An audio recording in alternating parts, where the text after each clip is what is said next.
Добро вечер, гостин во куќа на фудбалот, генералниот секретар на Фудбалската федерација на Македонија, Филип Поповски. Ви благодарам што сте тука. 15 години во оваа куќа на фудбалот, речиси две од позиција прв оперативец, генерален секретар во Фудбалската федерација на Македонија и горе-долу го знаеме искуството и со поранешните први луѓе во оваа куќа од оперативен план и во однос на нив делувате тивко, ненаметливо. Од нивното искуство, затоа што беа премногу гласни за жешки теми или таков сте по природа? Тивко ги решавате работите во куќата во која што функционирате? Напрово им благодарам за поканата во емисијата Куќа на фудбалот. Баш ми е чест што сум гостин и дел од оваа емисија. Напротив, јас сум тимски играч, колегијален. Тоа го научив во изминатите години, кога работев заедно со моите колеги и се уште работам. Така да јас сум дел од тимот кој заедно, нема тука јас, успеваме да ги завршиме сите обврски кои ни ги дава Федерацијата. 15 години сте во Фудбалската федерација на Македонија, директно поврзан со случувањата во македонскиот фудбал. Можете ли да одберете три моменти на кои што сте особено горди, сеедно дали се од оваа година или пред 20 или 12 години? Па има повеќе, но како ако речеме топ 3 во мојата кариера до сега во Фудбалската федерација е воведувањето на лицензиен систем за клубовите. Ќе се обложив дека тоа е и втора лига. Тоа е организацијата на Европското првенство за девојчиња до 19 години во 2010 година и воведувањето на сертификацијата ISO 9001 исто така во 2011 година. Последните две ќе ги промашев. Ќе ја ставев раката дека тоа е пласманот на македонската репрезентација до 21 година на Европското првенство и добивањето на Суперкупот 2017 година. Секако, тие се работи кои ги постигнавме, многу сум горд и среќен за нив, но сепак не сум само јас тука. Тука се заслужени сите што се вклучени во фудбал. Го споменавте клупското лиценцирање, еден од основоположниците на тој сектор во Фудбалската федерација на Македонија. И ако сега, по завршувањето на емисијата, заминеме за Кочани, ќе има разлика на Никола Мантов стадионот од пред 20 на години сега? Секако. Никола Мантов е еден од стадионите кои се влезени во постапка за негово подобрување. Работиме. Прв ми падна на памет Кочани и Никола Мантов. Не е проблем, не е само Никола Мантов, тука се и другите стадиони на кои се одигрува надпревари од првата лига и секако има разлика и може да се воучи. Ако има и наредната година ако појдеме повторно. Од соопштението кое што Фудбалската федерација на Македонија го презентираше на јавноста кога е во прашање проектот на УЕФА во соработка со ФФМ и општините за модернизација на стадионите во Македонија, можеме да забележиме дека општините се тие страни кои што длабоко заостануваат во проектот, се со цел да се добијат неколку репрезентативни стадиони во Македонија. ФФМ обврската ја исполнува во рок и според начинот на кој што треба да се прави во однос на поставувањето на рефлектори за одигрување ноќни надпревари и за поставување модерен терен со природна трева. Токму така, храбро влеговме во овој проект за до изградба на овие 4 стадиони заедно со општините. Тоа е оној трипартитен договор помеѓу ФИФА и Храбро затоа што општините се страна во која што гледавте соработника во суштина и не е баш така? Па добро, сега општините доцнат. Тоа е факт, не оди по зацртаното темпо кое веќе го имавме како договор уште на почетокот, но можам да кажам дека повторно работиме во насока заедно да отстраниме одредени предизвици кои ги имаме за да тоа се стигне бар во некој разумен рок. До сега активностите поврзани со тревнатиот дел и со рефлекторите на 3 стадиони веќе се направени, остануваат уште некои делумни зафати кои треба да се направат, но верувам дека ќе се заврши тоа бар во текот на наредната година. Ако се свртиме на екраните, во моментот оди надпреварот од последното коло, работнички против Шкендија, и теренот личи на модерен, личи на европски, се останато и најтврдокорните, најортодоксните љубители на фудбалот во Тетово ќе се согласат дека не е баш така. Така, тоа е точна информација. На жалост, теренот е комплетно реновиран, поставена е нова тревна подлога заедно со нашите партнери. Исто така е поставено и новото осветлување кое го видовме дека блеснат пред неколку недели каде што направивме и примопредавање. Но за жалост останатиот дел, трибините и потрибинскиот простор е се уште ист. Или па може да најдат утеха и тие кои што живеат во Тетово и кои што го сакаат тој стадион и тој фудбал, од проста причина што може да речат па и националната арена допрва ќе трпи реконструкции за Суперкупот, а се изгради пред само неколку години. Па добро, сега тоа е пак релативно. Сепак верувам во соработката со општините кои имаме, така да мислам дека ќе ги надминеме сите овие предизвици кои се во овој момент. Треба заедно да работиме, доколку сакаме побрзо да добиеме добри и поубави стадиони. Имате притисок од УЕФА за конечно решавање на тој условно проблем? Притисокот од УЕФА е што ние овој проект мора да го завршиме доколку би сакале да аплицираме за нов. Така да во интерес е на сите, доколку што побрзо ги завршиме овие стадиони, можеме да аплицираме за некои нови инфраструктурни проекти за да можеме повеќе да подобриме структурата и на останатите делови во Македонија, каде е и потребна исто подобрување. Суперкупот 2017 дефинитивно ќе биде центарот на вниманието. Ве бараат за билети? Се уште не, поради тоа што мислам дека се уште луѓето не се свесни каков настан ги очекува на 8 август следната година. Особено тоа ќе биде во месец мај, кој ќе заврши финалињата на Лигата на шампионите и Лигата Европа и веќе ќе се знаат противниците, а веќе дел од нив ќе ги имаме тука во месец јуни на тој еден воркшоп за да се запознаат со арената, со градот и сите останати. Мислам дека тогаш телефонот ќе биде позафатен. Ова колку да ја разбиеме монотонијата, а кога е во прашање Суперкупот, многумина беа скептици околу организацијата на тој надпревар и можноста Македонија да го организира тој извонредно важен настан, апропо нашата кандидатура и за Европското првенство 2020 година. 2017 ќе дојде за еден момент, што би се рекло. Подготвени ли сме ние како федерација, град Скопје, како еден од носителите на тој проект, да понуди спектакл на август 2017 година на Националната арена? Од кога веќе беше кажана одлуката дека ние сме домакини на Суперкупот од 2017, верувајте дека за минута помина времето од тогаш до сега. Ние секојдневно работиме заедно со градскиот стадион, со градот Скопје, со владата на Република Македонија и со аеродромот во подготовките на Суперкупот. Така ви кажам дека дневно сите заедно имаме по 2 до 3 часа од своето работно време посветено на Суперкупот. Ќе ви кажам дека да, работиме во насока, да бидеме спремни да го имаме најголемиот спектакл кој ќе се случи на Балканот во таа година. Бидејќи постојано сите прашуваат, а што е тоа што најмногу недостасува? Прво прашувам што е тоа што најмногу ги импресионира луѓето од УЕФА, тие кои се задолжени за организација на Суперкупот? Највеќе ги импресионира волјата на луѓето кои се во федерацијата за да ги завршат своите обврски, поради тоа што станува збор за вистински професионалци кога станува за одредени барања нивно исполнување. Секако стадионот и покрај тоа што се реконструира, односно се доработуваат одредени работи, истиот располага со големи инфраструктурни работи кои ги имаше и претходно, што другите стадиони на Балканот и го немаат. Исто така и градот, начинот на комуникацијата помеѓу представниците од ФФМ, градот, полицијата и сите за инволвирани страни е нешто што испливува на површината и ни дава маце да бидеме подобри и поинакви од другите до сега кои го организирале тоа. Кои се недостатоците на кои најмногу внимание се посветува во овие денови, во овие месеци, кои ќе бидат во фокусот на интересирањето и на УЕФА? Добро, тоа е секако инфраструктурниот дел. Секако за секој овој настан, поради тоа што станува збор настан кој се е еквивалентен, да не кажам, на финале на Лига Европа, а до некаде на Лигата на шампионите. Нормално за сите тие настани постојат одредени критериуми кои секој стадион треба да ги исполни. Ние по категоризација на УЕФА сме во категорија 4 на националната арена, што во овој период за овој настан се бара одредено подобрување во VIP делот за медиумите, осветлувањето, пристапот на партнерите на УЕФА, спонзорите.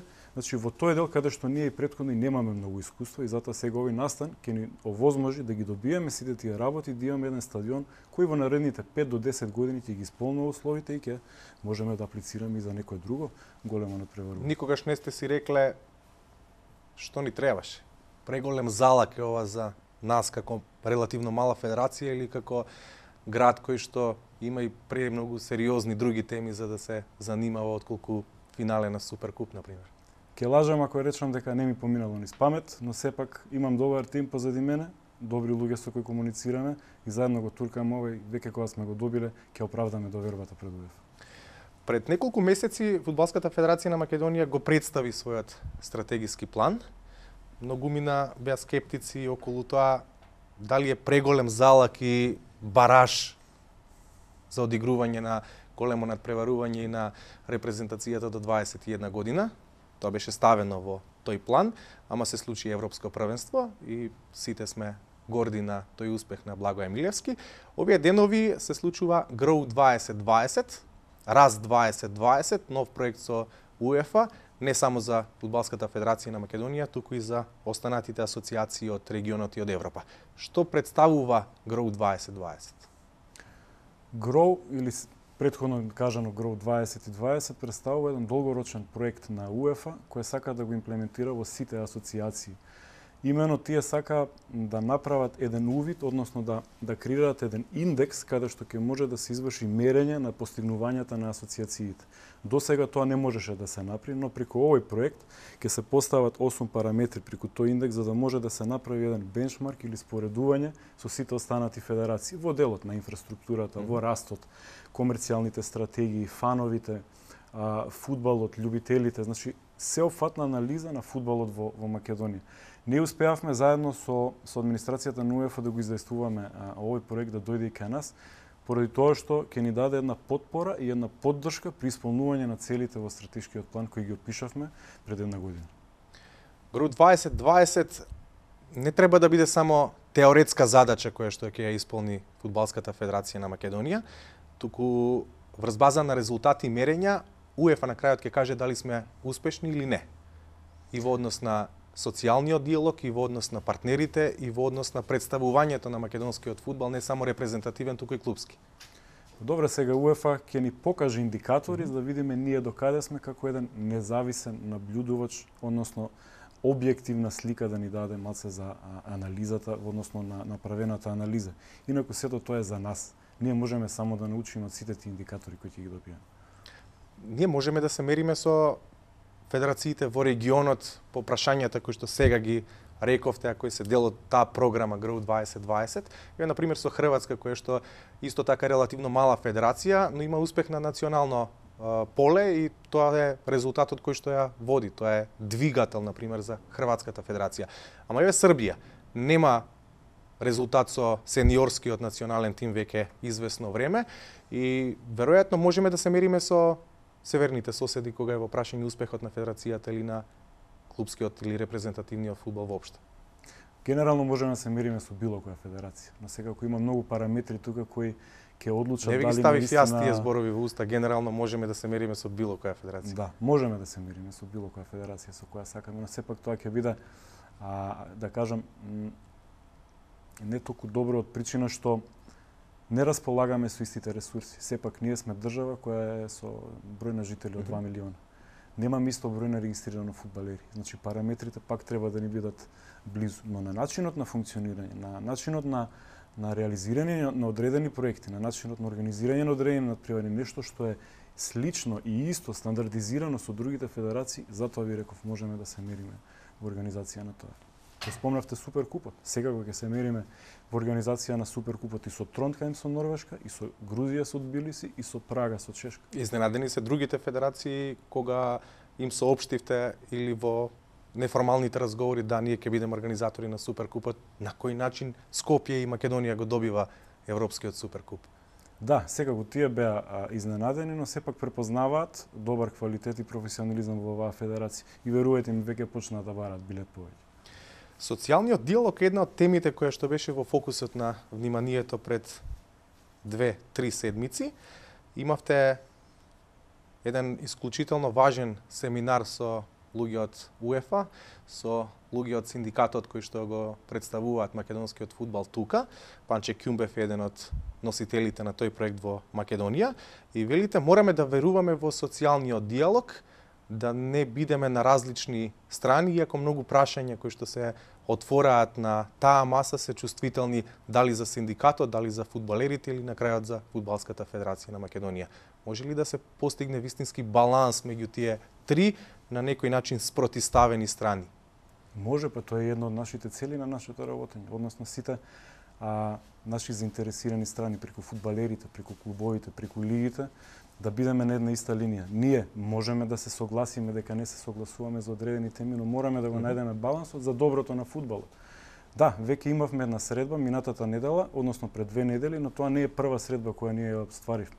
Ние веќе средбите ги започнавме уште од пред 1 година, каде што седнавме, ги ставивме работите на маса, ги договоривме минимум барањата кои треба да бидат вклучени во професионалните договори на играчите, зашто сите се сложија и сметам дека сме на добар пат. Договоривме активности кои ќе следат и на наредната година, така да со заеднички средби и заеднички размислувања ќе ги постигнеме. А јасно ви е дека во тој диалог ФФМ колку и да е во право, колку и да ги почитува обврските од актите кои што ги препишале, постојано во јавноста ќе биде лошиот играч? Добро, сега тоа е малце и релевантно да ви кажам право, затоа што сметам дека треба подобро малце да ги комуницираме работите за да може јавноста да осознае што е, како е, на кој ниво се однесува. Например, на начинот на кој што тоа го направи селекцијата до 21 година, пласирајќи се на европското првенство. Тоа беше приказ на кој што прв пат се случува во македонскиот фудбал, да се надеваме не и последен пат. Се надеваме затоа што работиме токму на тој план, но јас имам и многу други работи да пренесам, односно ние и нашиот тим да пренесеме во јавноста кои добро ги правиме, но слабо се комуницира. Во рековте во делот на стадионите, рековте во делот на детските лиги. Фантастични работи се случуваат кои фудбалската федерација стои за тоа, но секако треба да се комуницираат подобро и јавноста да ги дознае. Пласманот на фудбалерите до 21 година на европското првенство во Полска е една морална благодарност до сите нас кои работевме во изминатиот период за да бидеме дел од тоа. Очекувате Благој Милевски и неговите играчи да имаат битна улога и на европското во Полска, таму се само 12 репрезентации, вистински фудбалски крем на Европа. Така ние за неколку дена ќе ги дознаеме противниците на жребката во Полска и секако верувам во нив, инаку зошто сме таму. Фудбалската федерација покрај тоа што мора да се грижи за сите репрезентации, не само за 21 и за А репрезентацијата, мора да води грижа и за клупското надпреварување, за надпреварите од првата, од втората лига, за куп надпреварите. Колку сте задоволни од начинот на кој што се одвива домашниот фудбалски шампионат? Веќе измина 16 кола, речиси полусезона во првата и во втората лигашка конкуренција. Па сум задоволен затоа што резултатите на крајот се оние кои прават неизвестноста на првенството. Како што може да видите, многу интересни резултати имаше и последното коло, а веќе не очекува и втората половина од сезоната. Верувам дека ќе имаме се уште неизвестни резултати до крајот на сезоната и ги поканувам сите кои се љубители на мак фудбал да дојдат на стадионите да го бодрат својот тим. Мислите дека во 2017 година, бидејќи таа е темата која што вие најдобре комуницирате, како што велите, клупското лиценцирање, инфраструктурата на стадионите, 2017 година ќе дочекаме со барем 2 или 3 репрезентативни стадиони. Многумина се прашуваат дали дел од надпреварите во квалификациите за светското првенство можеме да ги играме надвор од Скопје? Секако верувам во тоа дека ќе успееме бар уште 2 стадиони да постигнеме во 2017 и зошто да не. Останатите градови, луѓето од републиката го заслужуваат тоа. Домашната репрезентација да гостува на нивен терен. Побавски, ви благодарам што бевте дел од куќа на фудбалот. Ви посакувам убави моменти, единствени, како тој кога ја победивме Шкотска и се пласиравме на европското првенство, како организацијата на женското фудбалско првенство европско во Македонија. И пак ќе кажам, не ви ги ставив зборовите во уста, дека 2017 на инфраструктурно поле ќе биде многу подобра, и здравје Боже и Прилепчани или луѓето од Струмица или од Штип, па и на Никола Мантов во Кочани да ја бодрат македонската репрезентација во своите градови. Знаеме дека репрезентацијата до 21 година, првиот официјален надпревар го одигра токму во Кочани, 94 година со таа убава победа против Данска од 5-3. Ви благодарам што бевте гости. Благодарам и на вас. Гледаме прегледот на најинтересните моменти од надпреварите од првата и од втората македонска лига. Во првата фудбалска лига се играше 16-тото коло, победа Македонија Ѓорче Петров 0-0, Шкендија Работнички 2-2, Шкупи Брегалница 1-1, нерешено и во Кратово Силекс Пелистер, Вардар Ренова 1-0. Реми според можностите. Во Битола победа Македонија Ѓорче Петров 0-0, реална поделба на бодовите од стадионот во Битола. Лошо прво полувреме за двете екипи, лоша представа на двата тима, надпревар со многу нервоза, голем број на прекршоци, 2 црвени картони. Победа прва се закани преку Шарковски, но интервенираше Кандикјан рутински. Ова е единствената шанса во единствениот удар во првото полувреме. Најфудбалскиот момент се случи во 78-та минута, кога Македонија Ѓорче Петров можеше да поведе со 1-0. Ова е еден од моментите по кои Александар Ставрев додели жолт и црвен картон за фудбалерите на Победа и на Македонија Ѓорче Петров. Туркање, кошкање, премногу нервоза на надпреварот во Битола, црвени картони за Ристески и за Јаневски, фудбалерите на Победа и на Македонија Ѓорче Петров. Во 78-та минута лавовите промашија Победа. Топката не заврши во голот на Прилепска Победа и на крајот нерешено 0-0 во надпревар во кој не се истакна ниту домашниот тим, ниту Македонија Ѓорче Петров. 4 гола на градскиот стадион во Тетово, Шкендија против Работнички 2-2, два пати водеше Шкендија, се враќаше во игра резултатски тимот на Работнички. Во 15-та минута Ферхан Хасани го постигна голот за водство на Шкендија.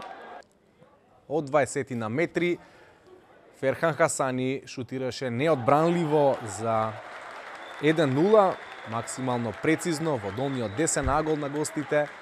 1-0, капитенот му носи предност на тимот на Шкендија, немокен голманот Марко Јовановски. Работнички успеа да израмни во 35-та минута. Суат Сахити центрираше пред домашниот 16-сетник, неговиот брат Емир беше во позиција да постигне погодок, беше фаулиран од голманот на Шкендија Јовановски. Судијата досуди пенал, еве го тој момент, оправдано досуден пенал за Работнички. Филип Ивановски стрелаше прецизно во 35-та минута за израмнување на 1-1. Филип Ивановски погоди од пенал и против Вардар за триумфот 3-0 на Работнички. Во 15-тото коло видовме по една шанса на двете страни. Одново се обиде Ферхан Хасани, не успеа да го совлада голманот на Работнички Божиновски, а по само 4 минути во второто полувреме асистенција на Жуниор до Хасани, кој рутинирано од 10 на 12 метри погоди за предност на Шкендија од 2-1, 49-та минута. Работнички успеа да израмни во 58-та минута. Најденов убаво проигра до Марковски, кој без проблеми го совлада голманот на Шкендија за израмнување на 2-2.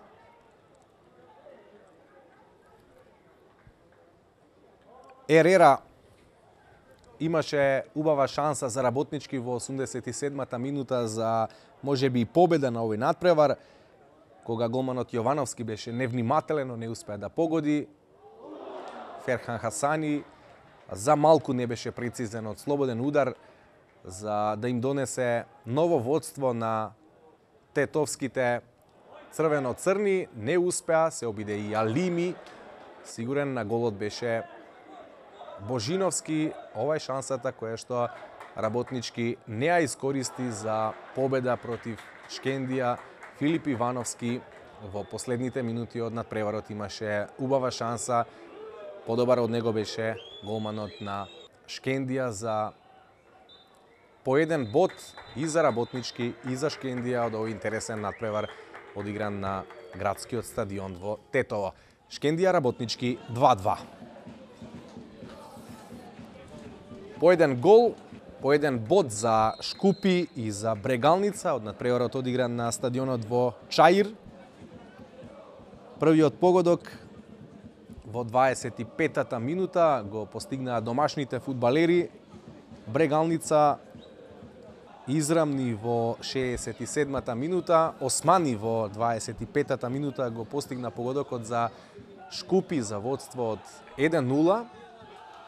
Влезе како фаворит на овој надпревар тимот на Шкупи, но не успеа да запише победа и да освои 3 бода против Брегалница.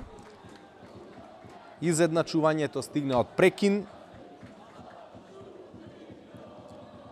Првата закана кон противничкиот гол во второто полувреме повторно ја имаше Шкендија с удар на Бајрами од 25 метри. Не успеа да го совлада Кобетич, голманот на Штипска Брегалница. И ова е моментот кога Брегалница успее да постигне погодок Лескаровски во 67-та минута. По овој центаршут беше најприсебен, убав погодок на Лескаровски, немоќен суат Зендели. Брегалница успеа да изравни против Шкупи на 1-1. Со многу нервоза до крајот од надпреварот, особено кај домашните фудбалери, поцрвене и тренерот на Шкупи, Висар Ганиу. Имаше вербална реакција. Шкупи, иако беше фаворит, на крајот не успеа да ги освои 3 бода против Брегалница. 1-1 по еден гол во првото и второто полувреме на Османи и на Лескаровски.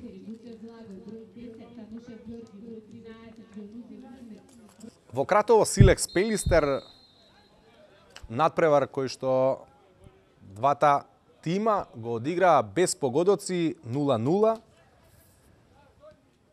Стрелците едноставно одмораа на овој надпревар, иако во првото полувреме имаше неколку шанси, пред се Ацески во составот на Силекс не погоди Зицер од само 6-7 метри во првата третина од надпреварот. На спротивната страна се обиде Бујчевски, можеше да го отвори резултатот, но не успеа.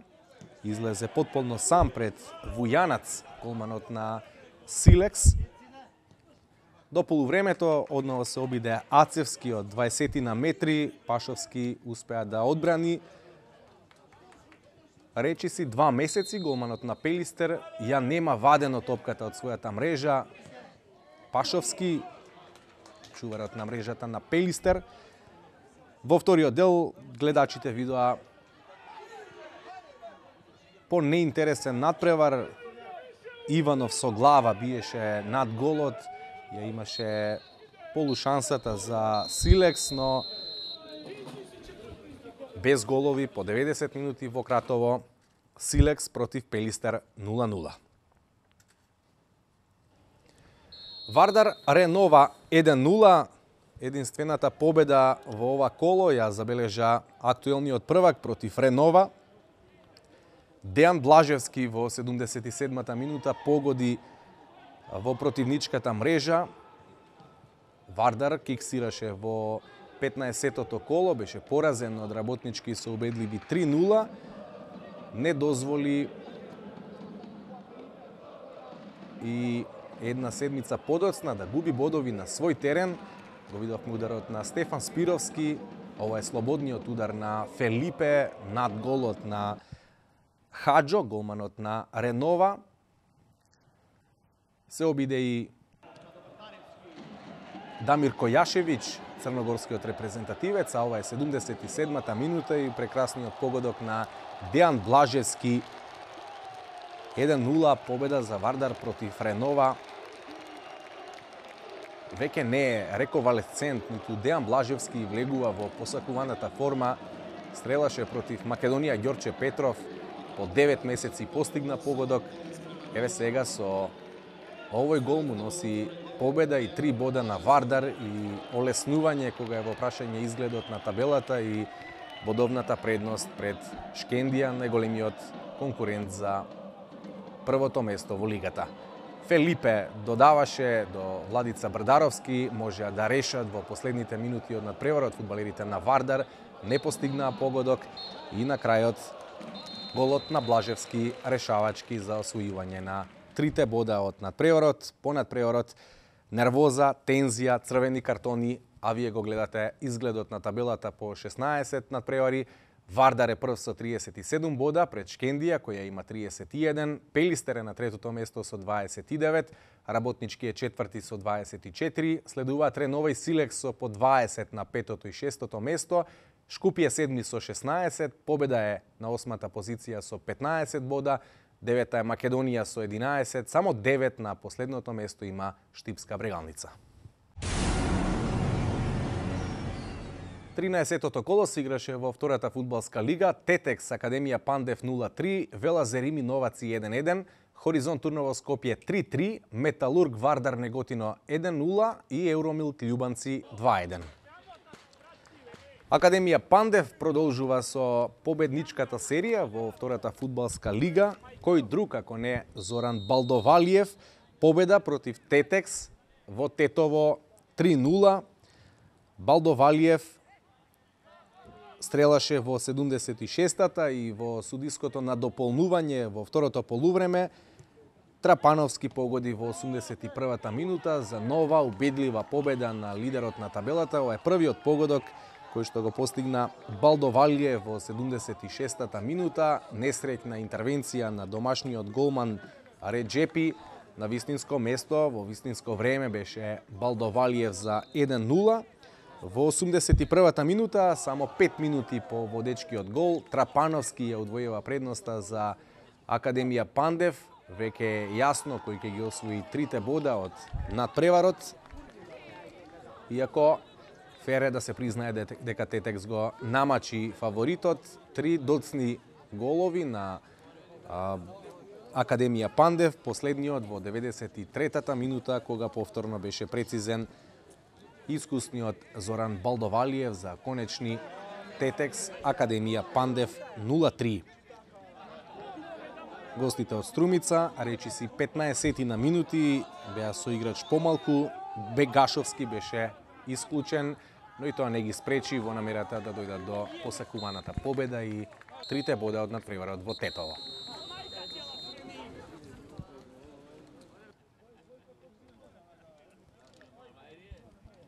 Во Кичево Велазер Рими Новаци 1-1, Новаци имаше водство, домашните израмнија во последните 5-6 минути од надпреварот, само второ освоен бод за Велазер Рими во последните 4 првенствени кола. Тоа негативно се одрази врз пласманот на екипата на табелата. Првиот погодок го постигна Недановски во 18-та минута. Поведоа фудбалерите на Новаци со 1-0.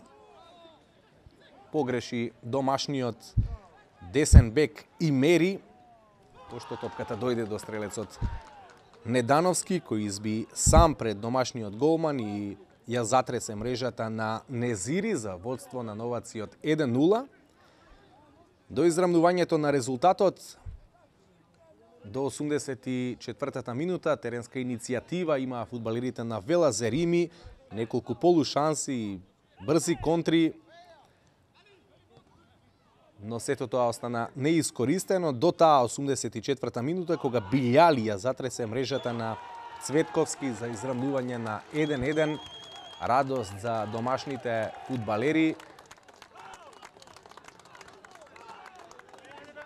На крајот, тоа беше и конечниот резултат. Еве го одново погодокот на Билјали. Немаше офсайд, бара недозволена позиција фудбалерите на Новаци.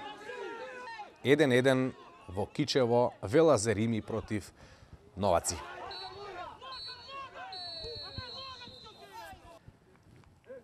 Хоризонт Турново Скопје 3-3. Надпревар на кој домашните фудбалери по првото полувреме водеа со 2-0 и наместо победа турновци во последната минута се изборија за 1 бод од дуелот со тимот на Скопје. По првото полувреме има водство 2-0 со головите на Мерсовски во 16-та минута и на Ефремов во 27-та минута. Ова е првиот погодок во мрежата на Скопје, го постигна Мерсовски во 16-та минута. Поради офсайд во 25-та минута имаше и поништен погодок на Сулеймани и откако тоа не го искористија фудбалерите на Скопје, следуваше казна. Младиот Ефремов пресече топка, излезе сам во опасната зона и стрелаше за водство на Хоризонт Турново од 2-0. Во 44-та минута пенал за Скопје, откако Али ја искористи невнимателноста на Мерсовски и Илиев. Пеналот го изведе Деснич, но голманот Димовски го прочита неговиот удар и го одбрани. Со тоа го спаси за момент тимот на Турново. На полувреме сепак се замина со 2-0 предност за Турново. Ова е моментот кога беше фаулиран Али, а Деснич не успеа да го совлада Димовски, голманот на Хоризонт Турново. Дури и психолошка предност има фудбалерите на Турново пред паузата, но во второто полувреме 3 гола за Скопје. Во 57-та минута Али го постигна голот за намалување на предноста од 2-1. Во 65-та минута ново невнимание на одбраната на домашниот тим.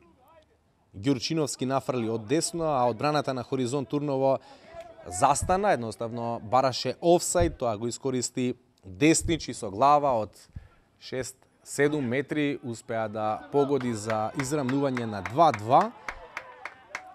Пресвртот се случи во 77-та минута кога Белули од пенал погоди за 3-2, а Хоризонт Турново спасуваше во последните минути од надпреварот. Во 75-та минута, втор пенал за гостинскиот тим, Белули шутираше, топката удри во рака на еден од домашните играчи. Беше досуден пенал за тимот на Скопје. Не го дуваа фудбалерите на Турново, но последна беше одлуката на судијата на овој надпревар, Качевски од Струга. Вториот пенал го реализираше Белули, 77 минута за 3-2 предност за Скопје, но бод за домашниот тим спаси Радојчич во 90-та минута. Ташев нафрли од слободен удар. Крстовски со глава упати удар во десниот дирек. Тоа беше првата шанса за израмнување, а одбиената топка ја прифати Радојчич и шутираше по земја. Мина низ многу нозе оваа топка, на крај да заврши во вистинско место. За радост на фудбалерите на Хоризонт Турново, од освоениот бод беа пред пораз, иако водеа со 2-0 против Скопје. На крај Хоризонт Турново Скопје во исклучително возбудлив надпревар 3-3. Металург Вардар Неготино 1-0. Очекувана веројатно победа за Металург против слабиот тим на Вардар Неготино со голот на Благоја Наумовски во 16-та минута. Металург успеа да слави победа над Вардар од Неготино.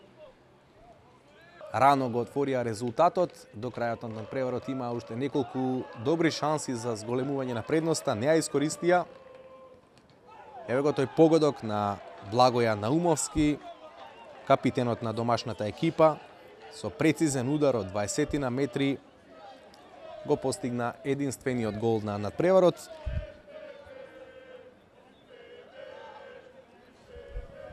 До полувремето Вардар Неготино имаше две полушанси преку Давчев и Ивановски, не ги искористи. Во второто полувреме изведе дури 11 корнери, но освен неколку мешаници пред голот на Илич, ништо по-конкретно не успеа да направат фудбалерите на Вардар Неготино за да се спасат од пораз.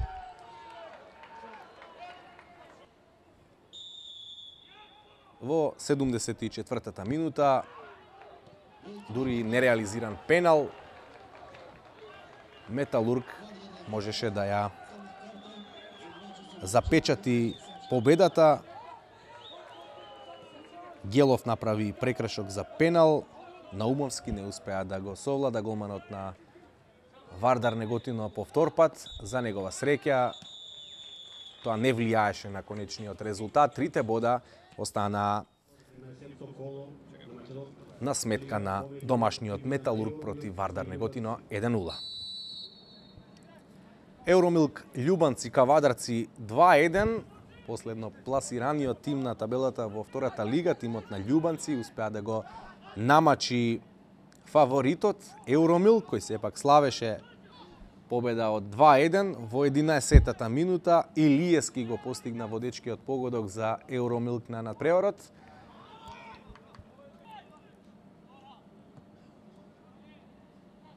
Погоди за водство дефанзивецот на Евромилк.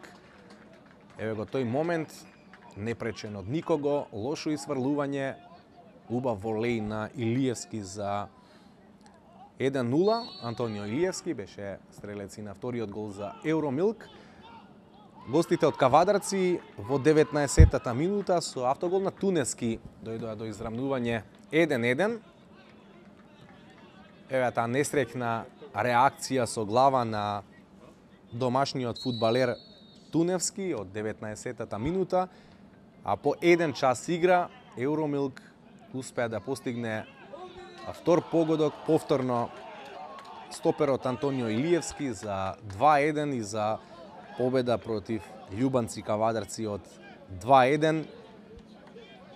Водството не го испуштија, но пропуштија неколку шанси да ја осигураат победата. По 90 минути голманот Петковски успеа да одбрани еден убав удар од 5 метри и да ги спаси 3 бода за Евромилк, веројатно очекувани против последно пласираниот тим на Љубанци. Ова е табелата по 13 кола. Академија Пандев лидер со 9 бода предност пред Евромилк. На третото место е Скопје, четвртиот тимот на Новаци, следуваат Металург, Хоризонт Турново, Велазерими, Тетекс, Вардар Неготино и Љубанци.